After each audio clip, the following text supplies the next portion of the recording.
Mesdames, Messieurs, bonsoir et merci de nous recevoir chez vous. Tout de suite, les titres de cette principale édition. Le procès en appel de Khalifa Sall renvoyé au 18 juillet. Une décision de la Cour motivée par le besoin de disposer de l'arrêt de la Cour de justice de la CEDEAO, lequel arrêt devrait être respecté selon le procureur général de la Cour d'appel, Lassana Diaby. Pénurie d'essence à Dakar. La société africaine de raffinage pointée du doigt par le secrétaire général du syndicat des travailleurs du pétrole et du gaz. Mais pour Cheikh Diop, le retour à la normale ne devrait plus tarder. 542 cas de violence faites aux femmes entre janvier 2017 et décembre 2017. L'association des femmes juristes tire la sonnette d'alarme. Les parents appelés à plus de vigilance. Et puis en fin d'édition, Cheikh Tidiane Diao sera avec nous sur le plateau. Il était notre envoyé spécial en Russie et nous parlerons bien sûr de cette Coupe du Monde, l'affiche de la finale connue, France-Croatie pour cette édition. Voilà pour les titres, le développement c'est tout de suite.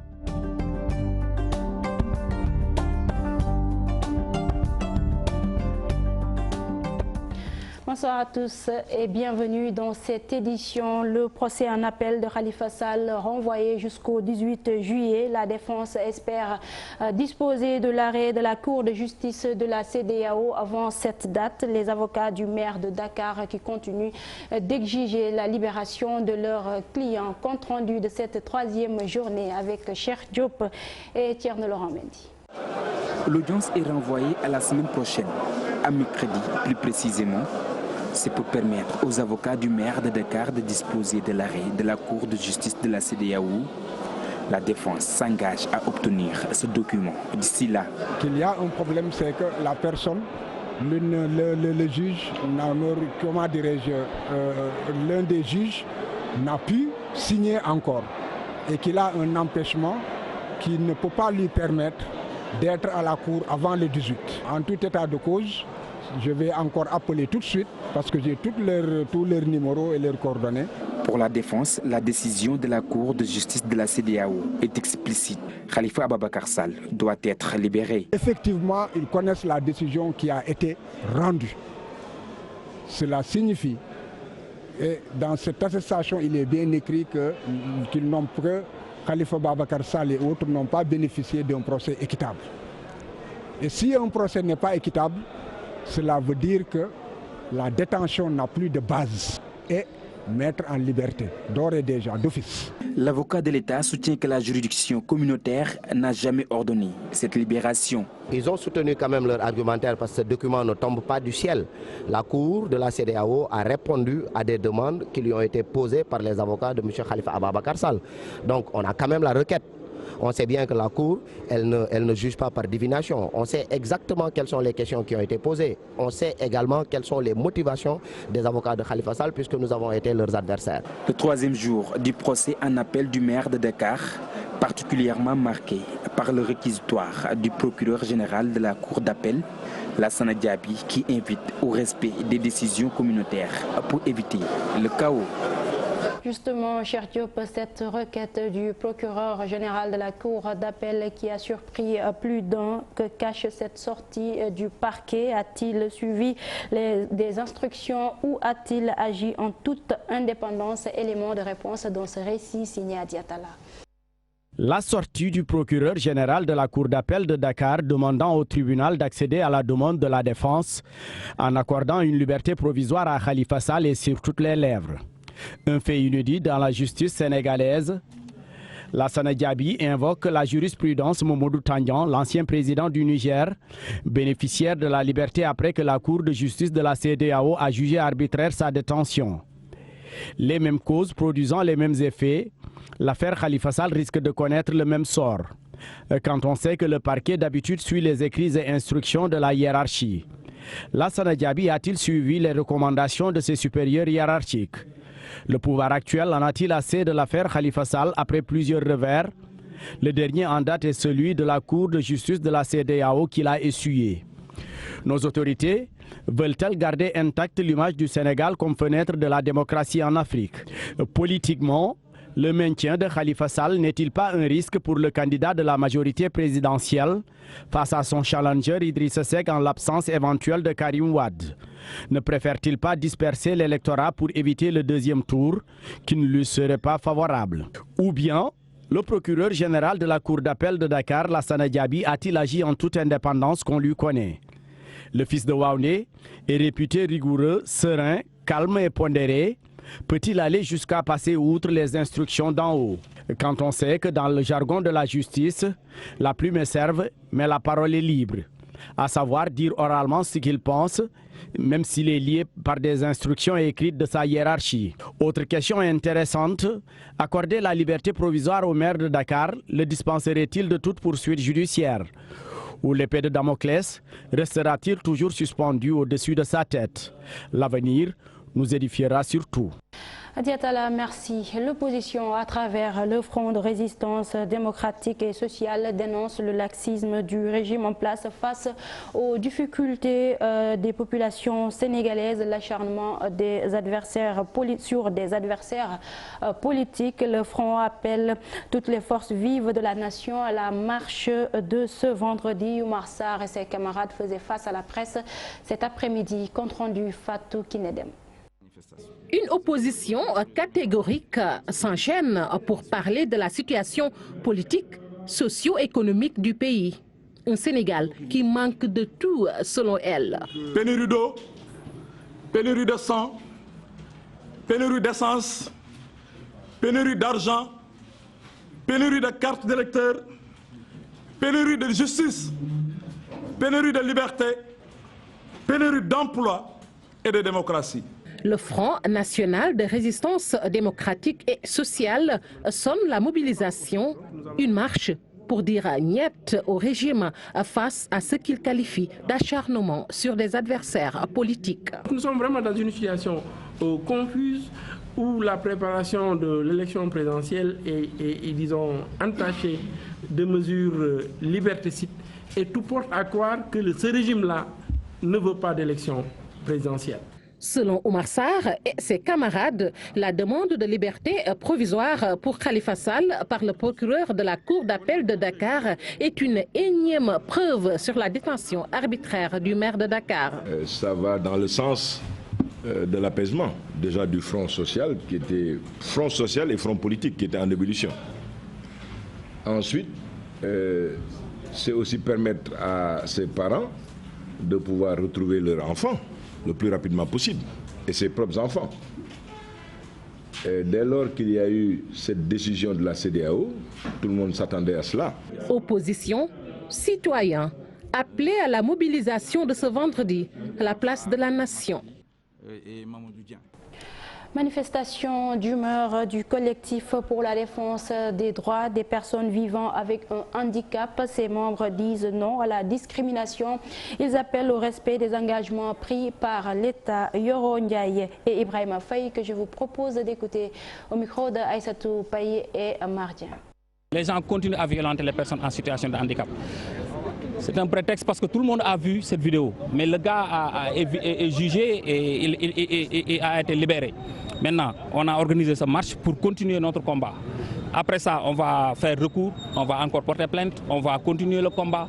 On va dire que le gars-là ne mérite pas d'être libéré parce que c'est une personne, un ASP qui a violenté une personne en situation sur fauteuil roulant, même si la fille ou la femme l'avait insulté de mère ou tout ça, il ne devait pas le frapper devant tout le monde.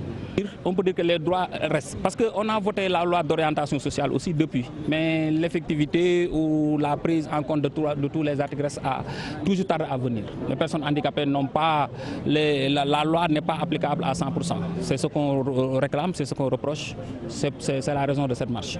C'est une marche inédite, hein, parce que ça ne se voit pas tous les jours que voilà, des personnes avec handicap marchent sur le... On peut dire que c'est le début du commencement. C'est la première, on peut compter. D'ici quelques temps, on va refaire. Pourquoi? Parce que nous sommes des membres à part entière de ce souci. Nous parlons de toute autre chose. La pénurie d'essence à Dakar, la baisse de la production de la SAR est à l'origine de cette situation, selon le secrétaire général du syndicat des travailleurs du pétrole et du gaz. Cheikh Diop demande à l'État de lever la TVA sur les concessions session au bac. Toutefois, il ajoute que le retour à la normale ne devrait plus tarder. Mambiram Diouf et Abdoulaye Diallo l'ont rencontré. Le manque du carburant super est durement ressenti ici par les clients. La dame venue pour faire le plein sous le couvert de l'anonymat déplore cette situation. Depuis samedi, je passe ici. Je suis passé hier. Il n'y en avait pas. On m'a dit que c'était venu, mais c'est fini.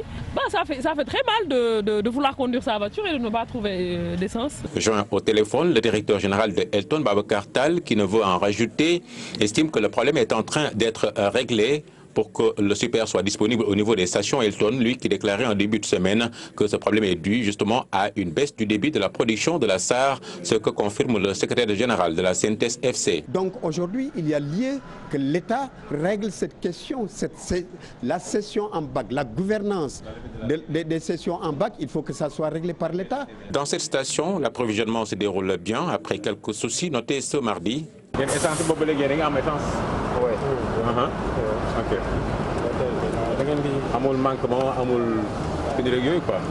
Autre station visitée où le personnel ne veut se prononcer sur cette affaire. Les choses semblent se dérouler normalement.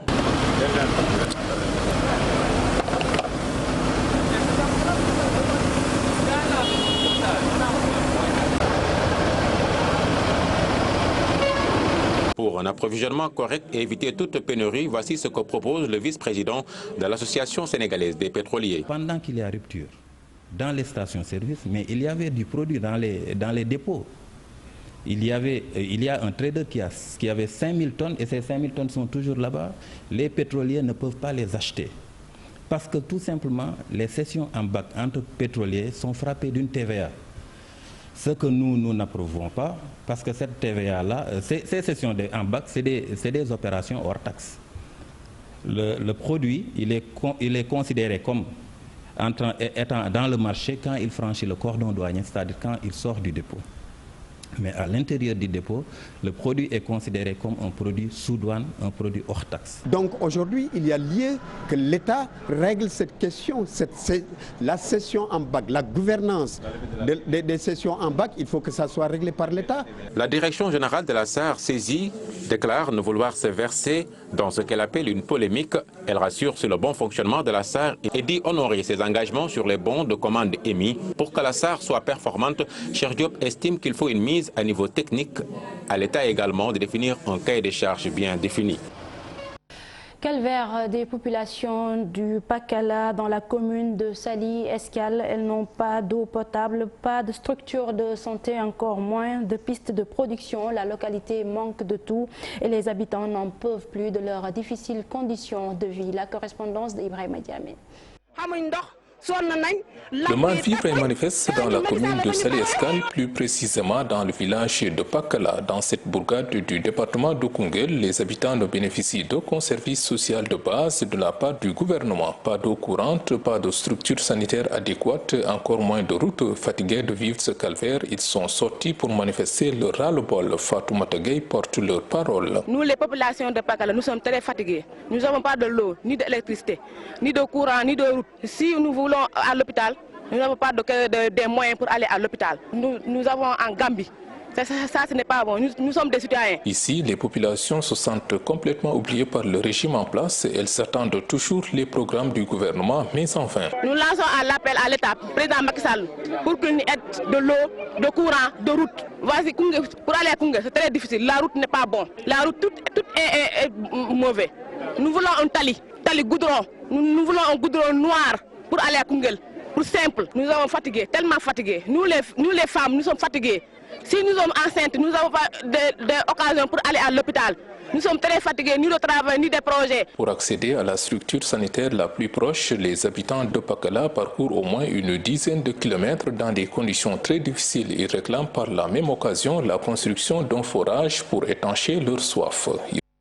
Ibrahima Diamé, cette annonce du directeur de l'Aquatec qui soutient que l'État du Sénégal a perdu 30 milliards de francs CFA en 10 ans dans la gestion de l'eau au Sénégal. Il annonce des mesures pour les azuforts qui refusent de céder leur forage. Plus de détails avec Babacar Diouf et Ndongo Ndiaye.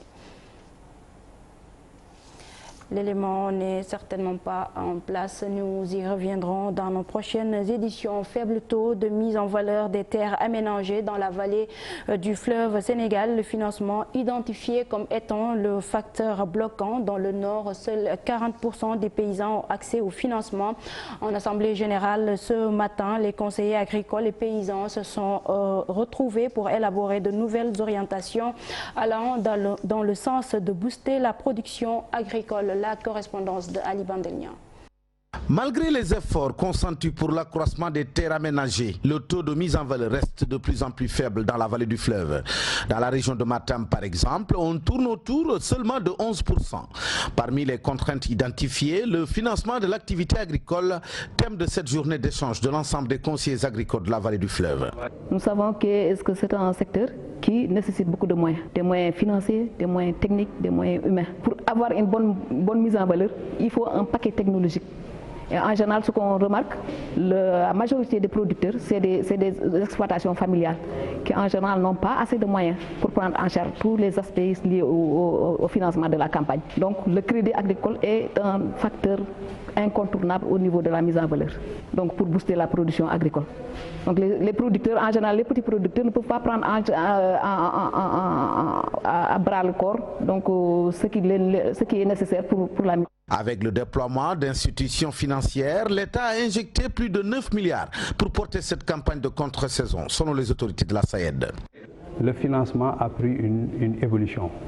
Et il y a eu beaucoup de structures de financement qui aujourd'hui s'intéressent à l'agriculture irriguée parce qu'il y a eu des opportunités. La politique qui a été mise en œuvre par l'État du Sénégal, à savoir le PNAR, à travers l'augmentation des aménagements, l'amélioration, donc le renforcement du parc de matériel agricole, l'assainissement de l'environnement de la production, tout cela a fait qu'aujourd'hui les structures de financement ont essayé de saisir ces opportunités en augmentant donc le volume de financement.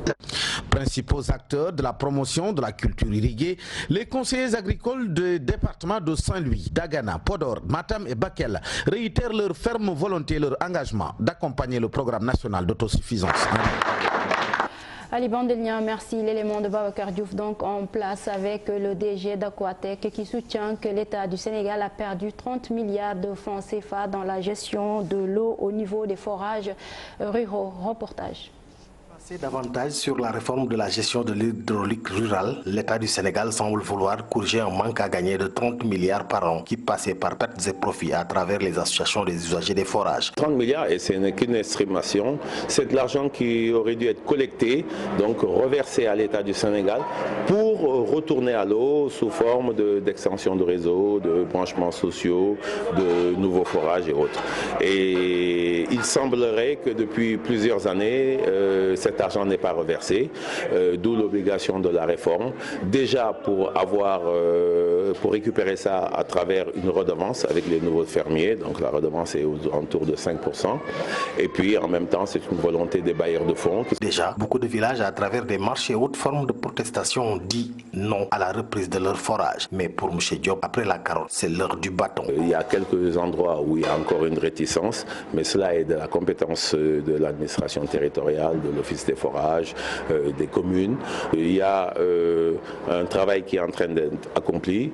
Pour l'heure, c'est un travail de négociation et de communication, mais à un moment, et le moment est très proche, l'État devra prendre ses responsabilités et utiliser, on va dire, des moyens autres que la négociation pour arriver à récupérer ces forages-là. Maintenant, je pense que c'est imminent et ce que je voudrais simplement dire, c'est qu'une fois que nous aurons pris les forages, ceux qui ne paieront pas l'eau se verront l'eau coupée, tout simplement. À travers un arrêté interministériel conjointement signé par le ministre des Finances et celui de l'hydraulique, Aquatec a voulu montrer que le prix de l'eau n'a pas été fixé par ses services.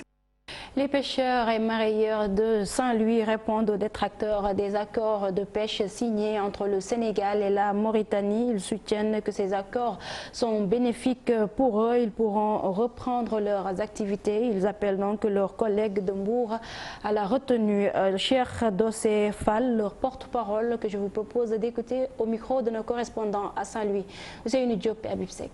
Ce qui est choquant et écœurant, c'est la montée au chrono des pêcheurs de Mbour, stipulant que nous avons été corrompus et bernés sur ces accords. À ces derniers, nous leur rappelons qu'ils ne peuvent pas s'ingérer en donnant de leçons dans la mesure où, par des actes intentionnels, ils ont empêché les pêcheurs de Saint-Louisien de partir la nuit en mer à Mbour. En plus, pour certains des leaders politiques, comme Idrissa Seck, qui jugent que le Sénégal a été berné par la Mauritanie dans ces accords, nous demandons que le débat ne soit pas déplacé ni détourné à des fins politiques ou personnels. Nous remercions le président de la République, Macky Sall et Abdou Aziz, parce que c'est eux qui ont tout fait pour essayer de nous donner du travail, parce que depuis 2 ans, nous avons des problèmes dans la langue de Barbarie.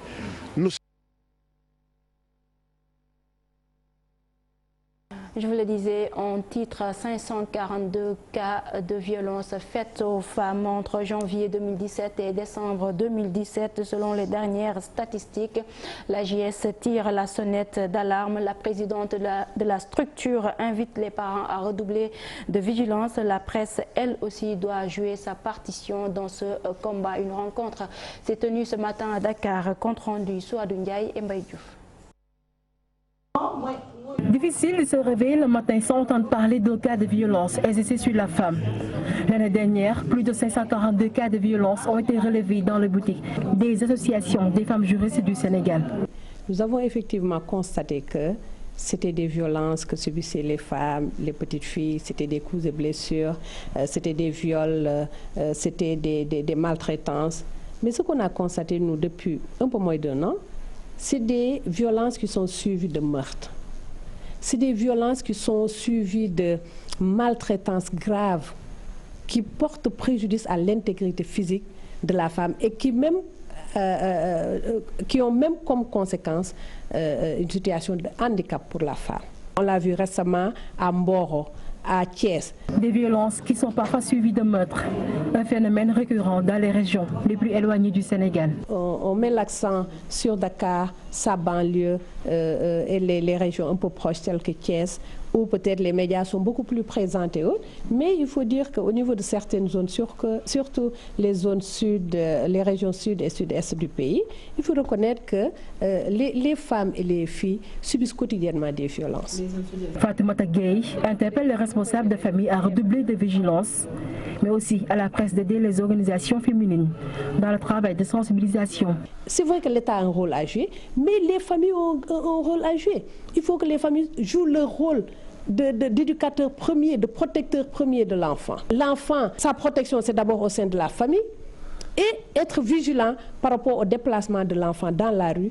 La presse, tout le monde est interpellé. Des campagnes aussi menées par des organes de presse. Donc vraiment, je les interpelle. Un phénomène devenu récurrent malgré la sensibilisation qui est menée, d'où l'urgence d'ériger des postes de police dans les quartiers pour parer à toute éventualité.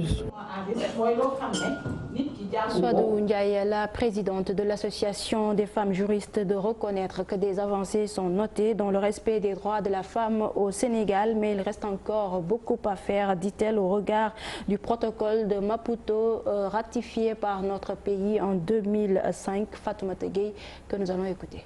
Ce protocole ne laisse rien en rade par rapport aux droits des femmes et des petites filles. Nous voulons une loi qui permet aux femmes d'accéder de façon paritaire à tous les instants de décision, au niveau des médias, au niveau des directions nationales, au niveau des postes ministériels et autres. C'est un défi qui reste à relever. L'autre défi à relever, c'est l'âge de la jeune fille, de mariage de la jeune fille. Le protocole parle de la prise en charge des victimes de violence. Il reste des centres d'accueil des victimes de violence. Vous savez, la femme qui est violentée a besoin de centres d'accueil, d'hébergement, de centres qui permettent à la femme de mener dans ce centre, d'être assistée sur tous les plans pour pouvoir se réinsérer dans la société. Ça manque au Sénégal, c'est un défi majeur à relever.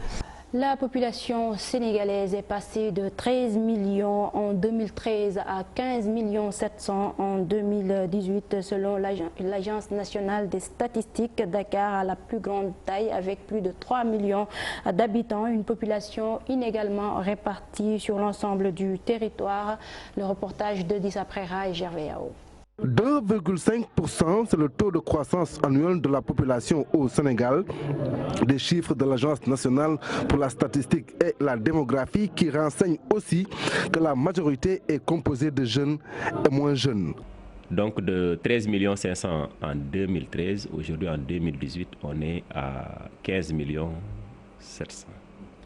Et quand on regarde aussi par rapport à la pyramide des âges, la structure même de la population, on voit que c'est une population qui est très jeune. Une population largement dominée par les 9-25 ans qui constituent plus de 60% de la population, mais aussi une population très inégalement répartie sur l'ensemble du territoire national. Il y a une répartition qui n'est pas homogène sur le territoire national. Parce que d'une manière générale, la population sénégalaise est sur le littoral.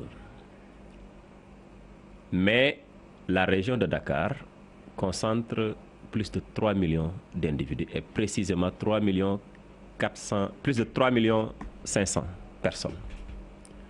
La seule région de Dakar, vous allez constater à l'opposé les régions de Tambacounda, de Kaffrine. C'est des régions qui ne sont pas très peuplées. De plus de 13 millions en 2013, les projections de l'ANSD font état d'une évolution à 15 700 000 habitants en 2018, une augmentation qui pousse davantage les autorités à encourager la planification familiale. Objectif, maîtriser la fécondité et par ricochet, ralentir la croissance de la population. Ça c'est difficile à dire, parce que déjà, on peut certes vous dire les tendances démographiques, l'effectif de la population en 2018 et les projections même jusqu'à long terme, horizon 2025-2035. Mais on ne peut pas tout de suite dire qu'il y a surpopulation, parce que ça nous mène dans un autre débat qui est beaucoup plus laissé aux planificateurs qui s'occupent des orientations des politiques publiques. Autant la population a augmenté, autant l'indice synthétique de fécondité a baissé de 2013 à aujourd'hui. De 5,8, cet indice est passé à 4,9. Toujours selon les chiffres de l'ANSD, en moyenne 578 000 bébés naissent chaque année au Sénégal.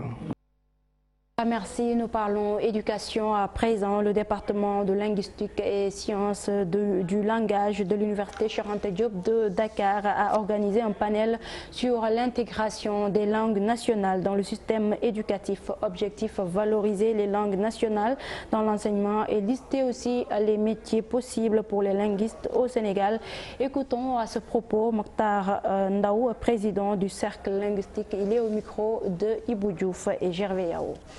Aujourd'hui, force est de constater que les effectifs croissent d'année en année dans notre département, mais véritablement, il n'y a pratiquement pas de débouchés pour nous, linguistes. Le nombre de diplômés de linguistique qui sont au chômage n'a cessé d'augmenter. À mon avis, ça c'est un paradoxe. Il nous faut redéfinir les priorités.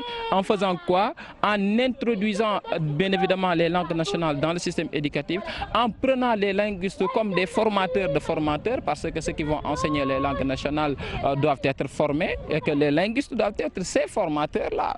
Les linguistes doivent être ceux qui vont faire à ces gens-là une formation. Le département de linguistique donc qui a réussi une partie de l'introduction des langues nationales dans le système universitaire avec à la clé des diplômés en licence et master. Autre défi à relever, le recrutement de ces diplômés dans les institutions du pays. Nos reporters Ibou Diouf et Gervais Yao ont rencontré des diplômés. Reportage. Si avec le programme national de lecture initié par l'État du Sénégal et par l'USAID, plus de 600 000 élèves, 4 200 écoles, 15 000 enseignants et 100 daara sont ciblés, à l'université Cheikh Anta Diop de Dakar, l'introduction des langues nationales dans le programme universitaire a déjà livré des résultats magnifiés. Moi j'étudie le Wolof, j'étais spécialisé en Wolof, donc depuis la première jusqu'en troisième année. Au premier cycle, j'ai fait un cours de linguistique générale, en plus d'un cours de CRR. Arrivé au deuxième cycle, je me suis spécialisé en description des langues nationales, plus particulièrement en description des langues diola. Dans notre département, nous apprenons les langues nationales. Et moi j'ai étudié le Pulaar quand même pendant 3 ans. À l'UCAD, plus particulièrement au département de linguistique et sciences du langage, on s'interroge sur les enjeux socioculturels d'une revalorisation des langues locales. Le président, quand il part, il a besoin de communiquer, les politiciens ils ont besoin de communiquer dans nos langues nationales pour que le message puisse passer. Donc, je me suis spécialisé. Intégration des langues nationales, ces étudiants linguistes pensent qu'ils ont le rôle à jouer dans ce combat. La conception d'une grammaire d'une langue ne peut pas se faire sans une bonne description. Parce que c'est la description qui fournit la matière grammaire dont fera usage le grammairien pour définir les normes de fonctionnement ou le mode de fonctionnement de la langue. Comment repenser l'intégration des langues nationales dans le système éducatif? Ensuite, l'idée est d'identifier les métiers possibles pour ces diplômés linguistes pour mieux faire face aux enjeux socioculturels et économiques des langues nationales au Sénégal. Et puis cette distinction pour Pape Cheikh Diallo du groupe Futur Média, donc primé pour son investissement dans le social. L'animateur vedette de la TFM a reçu une distinction humanitaire de la part du Fonds de secours de la Commission internationale des droits de l'homme en collaboration avec la fondation Shade of Women. Le prix a été décerné à Pape Cheikh Diallo donc à New York pour son rôle auprès des enfants de milieux défavorisés. Toutes nos félicitations donc à Pape Cheikh Diallo. Voilà, je vous le disais dans les titres, Cheikh Tidiane Diao, notre envoyé spécial en Russie, est là sur le plateau avec moi. Cheikh Tidiane, bonsoir. Bonsoir Fatima. L'affiche, tout d'abord, l'affiche de la finale connue, ce sera entre la Croatie et la France. Surpris? Surpris, bon, quand même, avant la compétition. Il est difficile de dire que ce sont ces deux pays qui vont jouer la finale avec la France. On s'y attendait puisque cette équipe française a été citée parmi les équipes favorites de cette compétition. Elle a répondu présent, ce qui n'est pas le cas de la Croatie qu'on mettait surtout dans le lot des outsiders capables d'aller au bout, mais ils faisaient tous partie de cette équipe. Aujourd'hui, on les voit en finale de cette Coupe du Monde. Ça veut dire qu'il n'y a que le travail qui paye. Mais la finale ne sera pas facile quand on sait que la Croatie a joué les prolongations à 2 reprises. En quart de finale. Même, à 3 reprises, à 2 reprises, ils sont passés par les tirs au but. Aujourd'hui, ils gagnent par 2-1, mais quand même, c'est une équipe qui a des vertus insoupçonnées. Bon, c'est vrai qu'ils semblent fatigués, mais rappelons que dans cette équipe, il n'y a que Modric et Rakitic peut-être qui ont eu une très longue saison en club, mais les autres, ils n'ont pas beaucoup de matchs comme le font les équipes qui vont jusqu'au bout. Et là, on se dit que quand même, ils ont les joueurs pour faire tomber cette équipe de France, mais dans cette finale, quand même, la France, avec ses individualités, certainement va partir favori. Parlons de notre pays, le Sénégal éliminé dès le premier tour. Vous l'avez vécu comment là-bas? Oh, extrêmement difficile.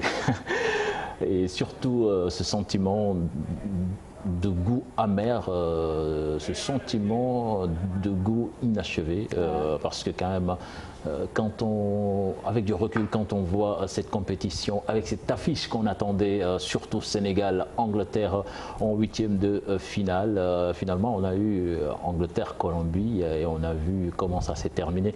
Au tir au but, là on se disait que cette équipe du Sénégal avait son mot à dire.